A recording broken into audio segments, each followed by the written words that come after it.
Bonjour à tous et bienvenue dans cette nouvelle vidéo. Aujourd'hui, je vais vous présenter ma pile à lire pour cet été. Donc, c'est des livres que j'aimerais bien liquider, en tout cas lire cet été. Euh, je vais sûrement dévier un peu de mes listes parce que j'ai d'autres choses que j'aimerais beaucoup lire, mais en tout cas, c'est des livres que je me réjouis énormément de lire cet été. Donc, on commence tout de suite avec Confession d'un masque, pardon, de Yukio Mishima aux éditions Folio. Donc, j'aime beaucoup Mishima, j'ai lu plusieurs ouvrages de cet auteur. C'est un auteur de la littérature japonaise classique qui est extrêmement connu, extrêmement réputé et très très doué. J'aime en général beaucoup les traductions. Là, en l'occurrence, il s'agit d'un ouvrage qui parle du Japon des années 1930 et 1940. Et c'est l'histoire d'un homme homosexuel qui va se retrouver fasciné par un jeune homme, je crois. Oui, un jeune camarade. Et c'est un roman qui est assez autobiographique, ce qui m'intéressait fortement avec Mishima. Je me réjouis fortement de le lire. Je repousse sa lecture depuis bien trop longtemps. Ensuite, je vais lire un ouvrage de Carole Martinez, La Terre qui penche. J'ai adoré de Carole Martinez également Le Domaine des murmures et Le cœur cousu sont des petits romans très oniriques, magnifiques. Le domaine des murmures, notamment, c'était l'histoire d'une femme qui était enfermée dans une tour emmurée vivante. Et là, j'ai l'impression que c'est un peu... Là, c'est l'histoire d'une jeune fille morte en 1361. Donc aussi un conte onirique assez sombre. J'ai hâte de lire. Et c'est des éditions Folio. Ensuite, j'ai trouvé dans une boîte à livres à côté de chez moi Salammbô de Flaubert. Cette année, j'ai eu un cours sur Carthage et notamment les différentes guerres puniques. Et Salammbô, il faut savoir que ça se passe lors de la deuxième guerre punique, lors d'une guerre civile à Carthage. C'est une histoire d'amour, si j'ai bien compris. J'adore Flaubert, j'aime bien les histoires d'amour, donc je vais le lire, surtout que ça fera écho avec mon cours de cette année sur Carthage. Il est en excellent état, donc je suis ravie, on dirait vraiment qu'il est comme neuf. Il paraît que ce n'est pas le meilleur ouvrage de Flaubert. Beaucoup de gens en ont été assez déçus et apparemment historiquement il est vraiment bof. Je pense quand même que je vais passer un bon moment parce que le petit extrait qui est au dos me paraît déjà magnifique. Donc, très hâte. Et c'est aussi les éditions Folio. Et j'adore ces éditions Folio classiques.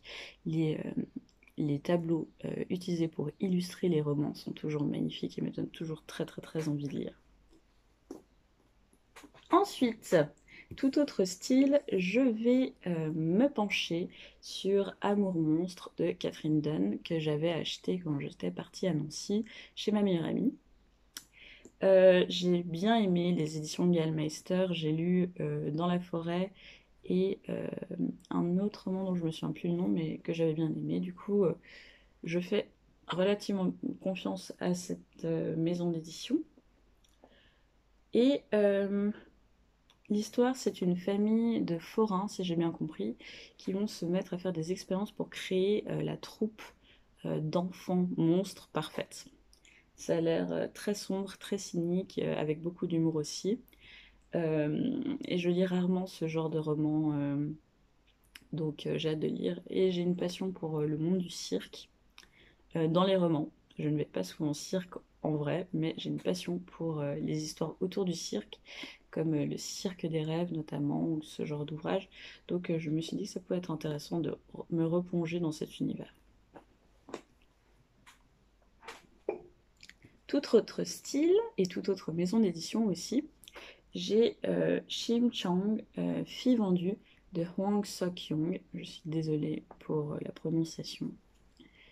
Très très très très très jolie édition. C'est les éditions Zulma.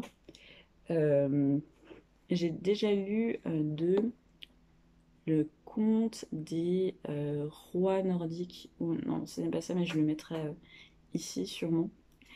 C'est une très belle maison d'édition avec des ouvrages assez pointus, en tout cas que j'ai beaucoup aimé jusque-là. Et l'histoire, c'est Shim Chong, une jeune fille issue d'un village de pêcheurs qui va se retrouver enlevée, qui va devenir courtisane. Je m'intéresse beaucoup à l'univers des courtisanes en Asie et ce livre a l'air vraiment très très bien.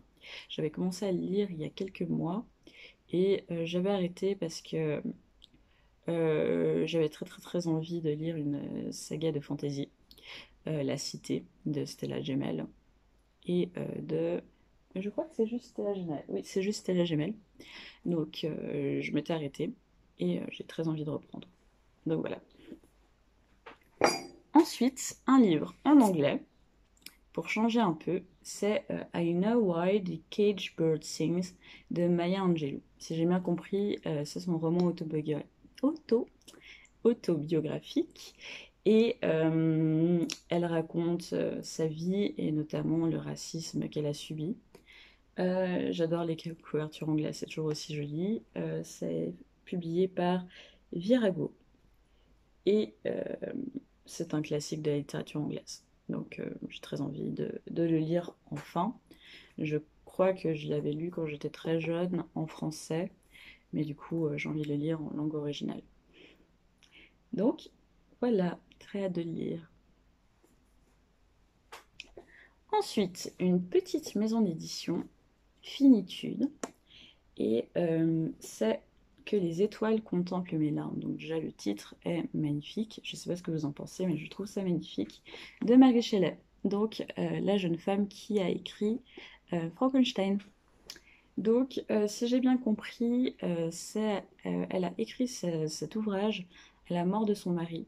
C'est une sorte de longue lettre d'amour à son mari et à son propre désespoir suite à la mort de son mari.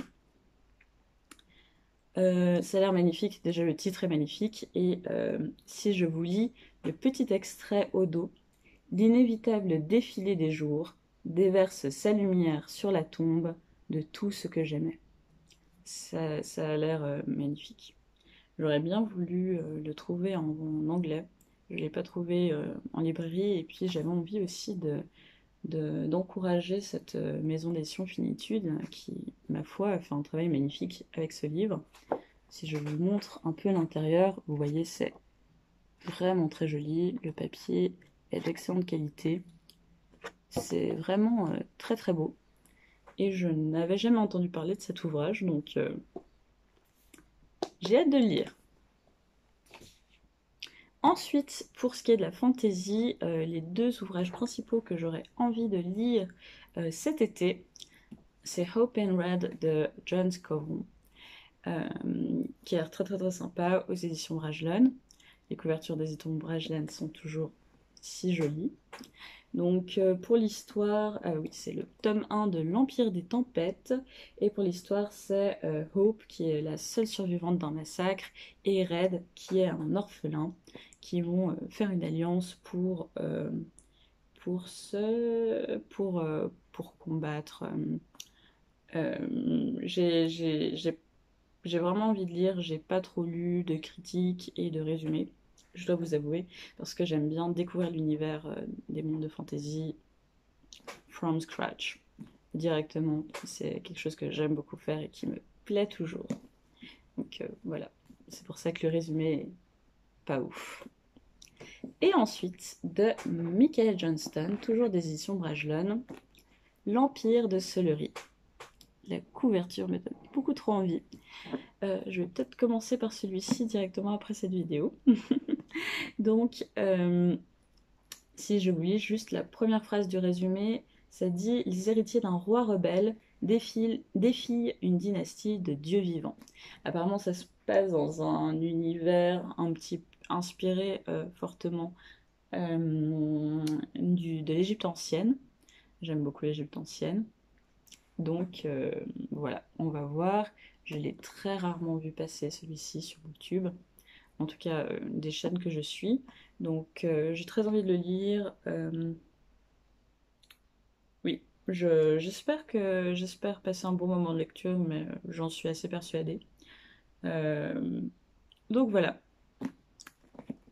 Donc j'espère que ces futures lectures vous ont donné des idées. N'hésitez pas à me mettre dans les commentaires vos futures lectures aussi. Si vous avez déjà lu certains des romans dont j'ai parlé, surtout celui de Mary Shelley et Solery, parce que c'est les deux qui m'intriguent le plus. N'hésitez vraiment pas à me le dire en commentaire. Je vous retrouve bientôt pour une nouvelle vidéo. J'ai été ravie de passer ce moment avec vous. Bisous bisous.